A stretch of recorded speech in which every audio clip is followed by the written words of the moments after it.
한시 탭을 선정합니다. 한시 탭은 전 부하 전류를 계산하세요. 그리고 그것에 배수를 적용하세요. 그리고 변류비로 나눠주세요. 그래서 이 값을 가지고 선정을 한다. 이렇게 기억하시면 돼요. 왜 변류비로 나눠줄까요? 변류비로 나눠주는 것은 계전기가 변류기 2차에 설치되기 때문에 그래요. 항상 보호계전기는 변류기가 있다면 변류기 2차에 보호계전기가 설치가 되고 있죠. 변류기가 있다면 보호계전기는 변류기 2차에 설치가 됩니다.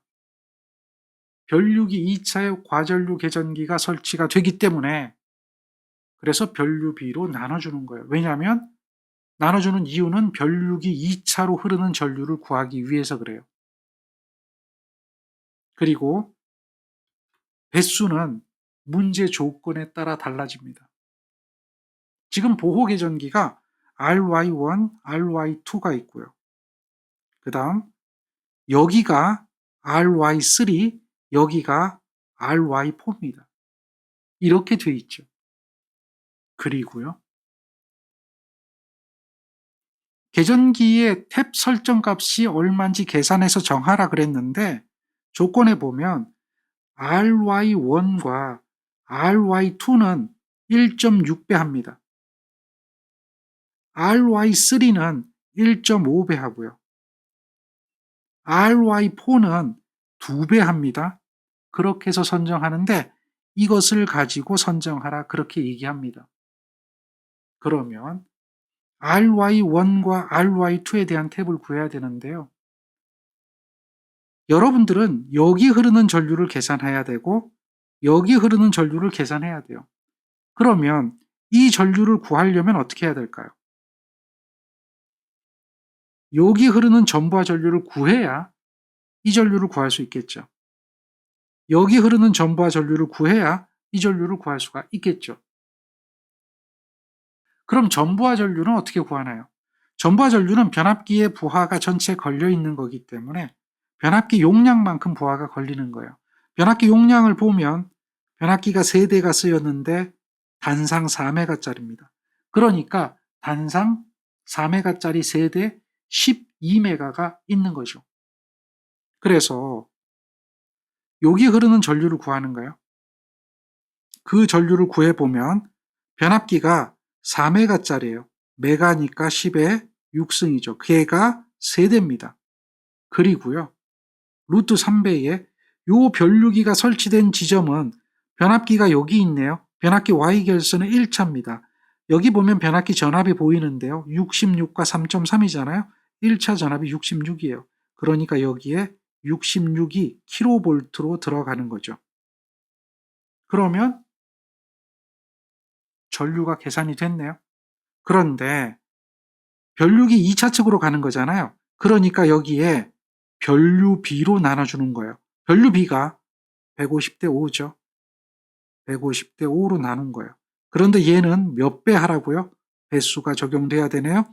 그 배수 1.6배 하라고 했습니다. 그래서 그대로 계산해보면 얘가 5.6이 나옵니다. 그러니까 설정값은 6A가 되겠죠. 6A 설정하는 거예요. 이렇게 되는 게 RY1에 대한 한시 탭 정정한 거예요. 이번에는 요점입니다. 요점. 여기 RY2에 대해서 계산을 해야 되는데요. RY2는 변압기 용량은 변함이 없어요. 4메가짜리가 3대고요. 변압기 2차 측이죠. 델타 결선 측인데 3.3kg예요. 그러니까 루트 3에다가 3.3kg죠. 이렇게 구하면 얘가 전류가 돼요. 그리고 2차 측에 흐르는 전류니까 변류비가 3000대 5잖아요. 그러니까 변류비 3000대 5로 하고요. 여기에 1.6배 하라 그러죠. 이거 계산해보면 5.6 나옵니다. 따라서 6A 선정이 되겠죠. RY2입니다. 그리고요. 여기를 구해야 되잖아요. 그러면 여기 흐르는 전류를 구해야 돼요. 얘는 변압기 전류하고는 하등 관계없죠. 얘는 어느 것 때문에 흘러요? 이 전류는 여기 450A라고 흐르는 전류 얘 때문에 흐르는 거예요. 여기 부하, 여기 부하, 여기 부하 나눠져 있기 때문에 여기 흐르는 전류는 변압기 전류로 구하는 것이 아니라 변압기 용량으로 구하는 것이 아니라 여기 걸려있는 부하로 구하게 되는데 걔가 450이에요. 그러니까 전류는 이미 구해져 있어요. 그리고요. 변류비가 500대 5죠. 그러면 여기 흐르는 전류를 구할 수가 있는 거예요. 그런데 그것에 몇 배를 하라고요? 1.5배를 하라고 문제 주어졌어요. 계산을 해보니까요. 6.75A가 나와요. 그러면 얘는 몇 암페어 선정하면 되죠? 가까운 쪽으로 선정하면 돼요. 7A. 이렇게 구하는 거예요. 그 다음 여기도 있죠. RY4가 있습니다. RY4는 여기 흐르는 전류를 알아야 되겠죠. 동일합니다. 전류가 1200A가 주어졌어요. 그러니까 1200A가 주어지고요. 변류기 2차에 흐르는 전류를 구해야 되니까 2000대 5입니다. 이렇게 2000대 5로 나눠주고요. 그리고 여기 배수는 2배로 하라고 문제에서 요구하고 있어요. 계산해보면 6A가 나옵니다. 그러니까 얘는 6A 그대로 선정하면 되겠죠. 이렇게 구하는 게 한시 탭 정정이에요. 얘네들은 각각의 5점짜리 문제로 하나씩 주어질 수도 있는 문제입니다. 이런 문제는 여러 가지가 나오죠. 그리고 27과 87의 명칭과 용도를 설명하셔 그랬어요. 27은 부족전압 계전기입니다. 87은 비율차동 계전기죠. 얘네들을 설명할 수 있어야 돼요. 부족전압 계전기는 전압이 부족할 때 나타나는 거잖아요. 그러니까 전압이 부족해지는 경우는 전원이 정전이 되거나 전압이 일정 값 이하로 떨어지는 경우가 있겠죠. 그때 동작하는 겁니다. 동작한다는 얘기는 차단기를 트립시킨다는 얘기죠. 그래서 27번을 설명할 때 상시 전원이 정전이거나 전압이 일정 값 이하가 되었을 때 동작하여 차단기를 트립시키죠. 87은 비율 차동 계전기잖아요. 얘는 변압기 내부 고장이 생겼을 때 동작하여 차단기를 트립시키죠. 그걸 그대로 설명하시면 돼요. 이렇게 설명하는 겁니다. 그리고요. 보호계전기 정정은 지금 설명해 드린 대로 이렇게 그대로 적어주시면 돼요. 그리고요. 세 번째 문제 볼까요? 세 번째 문제는 V12원의 정격 전압이 얼마냐 물어요. 여기서 V12원이 어디 있을까요? V12원은 이것을 말하죠. 얘는 변압기 1차 측에 있습니다. 66kV 측에 V12죠. 이 V12의 정격 전압은 66이니까 정격 전압이 72.5kV가 정격 전압이죠. 그리고 네 번째 문제 볼까요? V12원의 정격 용량을 계산하고 다음 표에서 가장 적당한 것들을 선정하시오 그랬어요. 그러면 V12원을 구하는 어떤 근거가 필요하겠죠. 얘의 정격 용량을 구해야 돼요. 무엇을 가지고 구해야 될까요? 이 차단기의 정격을 구하는 방법은 두 가지가 있죠. 차단기 정격을 구하는 방법은 루트 3배의 정격 전압의 정격 차단 전류로 계산하는 방법이 하나가 있어요. 그리고 차단기의 단락 용량은 퍼센트 임피던스 분의 100의 기준 용량으로 계산하는 방법이 하나가 있어요. 둘 중에 어떤 것을 써야 할까요?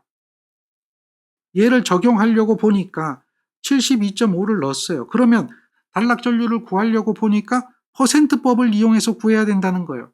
그렇다면 이렇게 구하지 않고 이렇게 구하는 게 맞는 거죠. 그래서 계산을 해보면 퍼센트 임피던스는 전원 측이 8%, 100에 기준 용량은 100메가 베이스라고 되어 있어요. 따라서 계산해 봅니다. 그러면 1250이 나오죠. 1250 메가볼트 암페어가 단락 용량이 돼요. 따라서 이것보다 큰 걸 선정하면 되겠죠. 그러므로 표에서 1500 선정한다. 이렇게 적어주는 거예요. 그리고 답.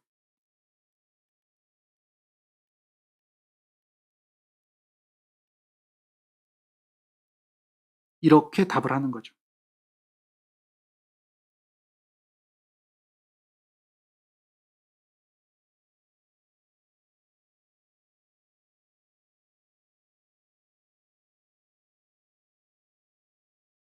부하의 상정 부분을 보셔야 돼요. 부하의 상정을 해서 부하를 구한 다음에 1회로 용량으로 나눠줘야 분기 회로를 구할 수가 있는데요. 부하의 상정 방법이 달라졌습니다. 우선 달라진 부분을 보면요. 여기는 똑같습니다. 공장, 공회당부터 기숙사, 여관, 사무실, 은행까지는 부하 밀도가 똑같았습니다. 여기까지는 같은데 떨어져 나온 게 있습니다. 40이라고 나왔던 이 값이 주택의 부하 설비 용량은 이것으로 구한다. 변경되기 이전에는 주택의 부하 설비 용량은 40이었습니다만은 지금은 걔가 40이 아니라는 겁니다. 이렇게 구해야 된다라고 이야기하는 겁니다. 주상복합 등과 같이 건축물이 여러 종류로 분리될 때는 하나로 하는 게 아니라 따로따로 적용해야 돼요. 학교와 같이 건축물의 일부분이 사용되는 경우에는 그 부분만 적용하는 거예요. 일부분만 사용되면 일부분만 적용하는 거예요.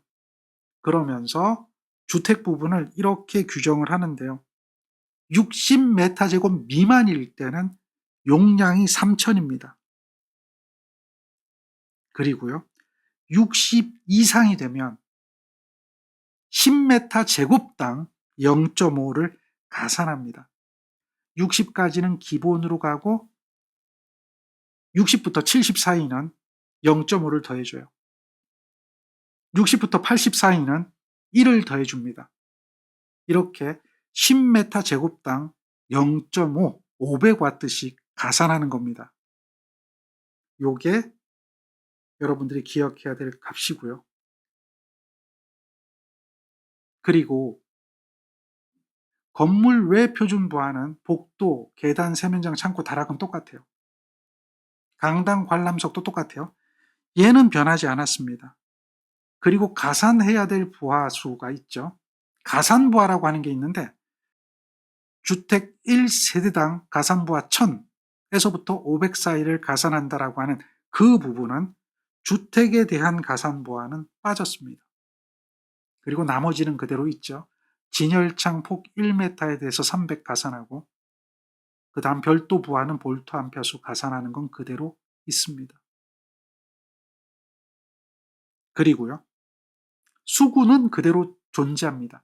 수구 종류에 따른 예상 부하는 소형, 전등, 콘센트는 150이고 대형 전등은 300이다라고 하는 건 그대로 있습니다. 그리고 2번 항을 보세요. 1항 이외의 부하의 상정은 설치하는 기계기구의 용량에 따라 개별로 산출해야 합니다.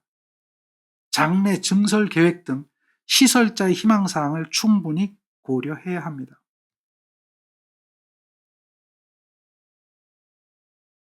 그림에 제시된 건물의 표준 부하를 보고 건물의 단면도의 분기회로수를 산정하세요 그랬어요.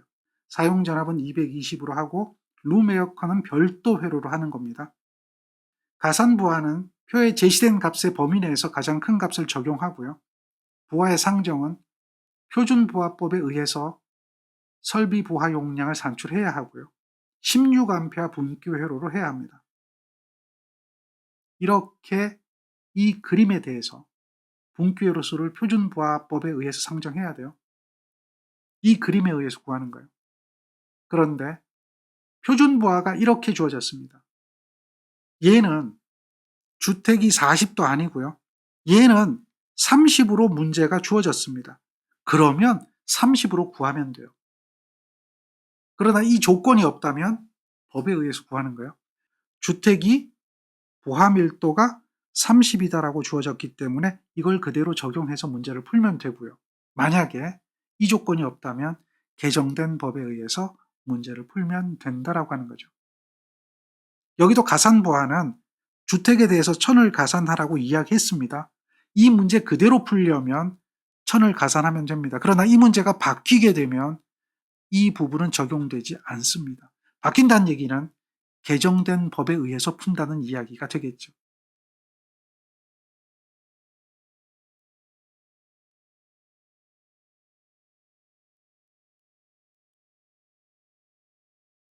부하설비 용량을 구합니다.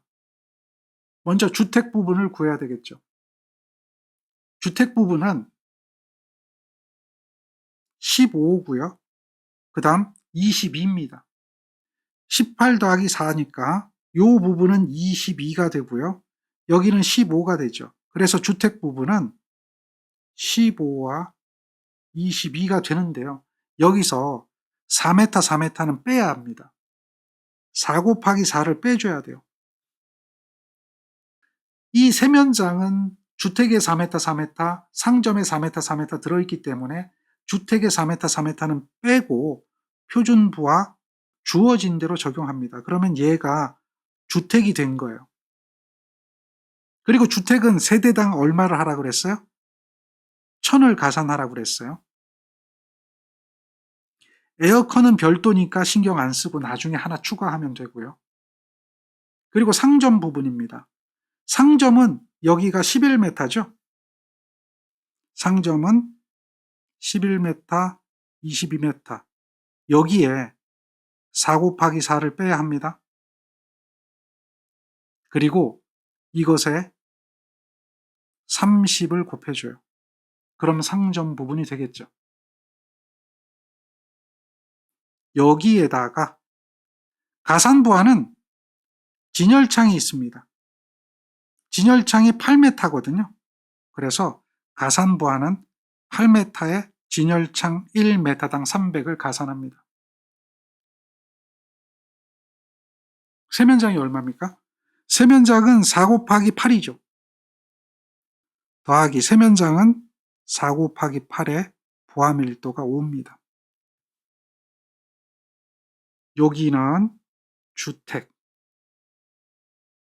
여기는 상점.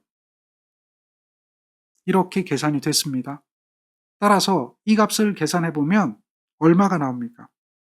19,760 나오나요? 이렇게 나오는 걸 확인할 수가 있습니다. 분기회로수는 어떻게 될까요?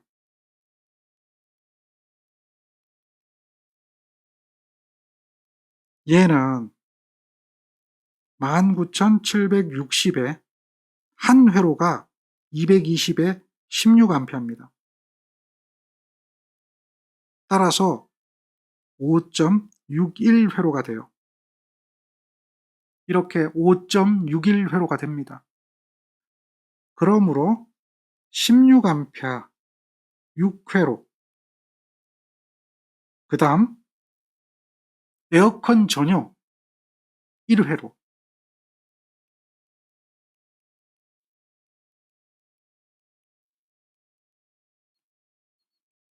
이렇게 선정하죠. 그래서 총 16A 7회로. 답. 16A 분기 7회로. 이렇게 선정하는 거예요. 여기서 중요한 것은 에어컨을 전용으로 쓴다라고 문제 조건이 있기 때문에 답안지에 나는 에어컨 전용을 1회로를 선정한다. 이걸 반드시 적어줘야 돼요. 에어컨에는 용량 없습니다. 그래도 그 크기에 관계없이 1회로 선정하는 겁니다. 주택입니다. 이 부분은 15에다가 22에 빼기 4 곱하기 4를 하면 314m 제곱입니다. 3kg 기본이고 31.4에서 6을 빼주는 거예요. 60을 넘어갈 때 10당 0.5라 그랬잖아요. 그래서 여기에 0.5를 곱하는데 이게 뭐예요? 단수가 돼야 돼요. 그러니까 얘가 25.4가 아니라 26이 되는 거예요. 3 더하기 26에 0.5가 되는 거예요. 단수가 얘는 25.4에서 26으로 바뀐 겁니다. 16kW가 되는 겁니다. 주택이 그렇게 바뀐 거예요. 여기까지가 이렇게 바뀐 거예요. 주택 부분은 변경되고 나머지는 동일하고요. 그럼 나머지 계산해 보세요. 나머지. 상점 부분은 4,540이 나와요. 그래서 4,540에다가 16,000을 더해 주세요. 그러면 20,540이 나옵니다. 그러니까 16,000과 4,540을 더하면 여기가 20,540이 나옵니다.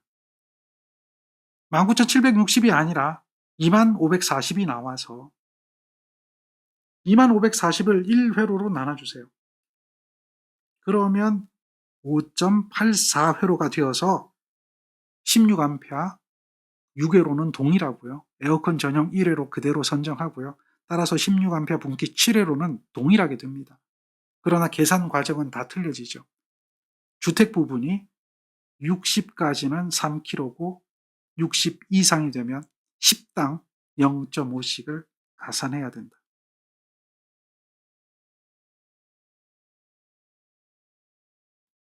자, 이 부분 잘 기억하십시오. 63입니다. 그리고 60 이상이 되면 10m 제곱당 0.5kg를 가산해서 표준부하를 선정합니다. 원래는 40이 있었는데 그 40은 없어졌습니다.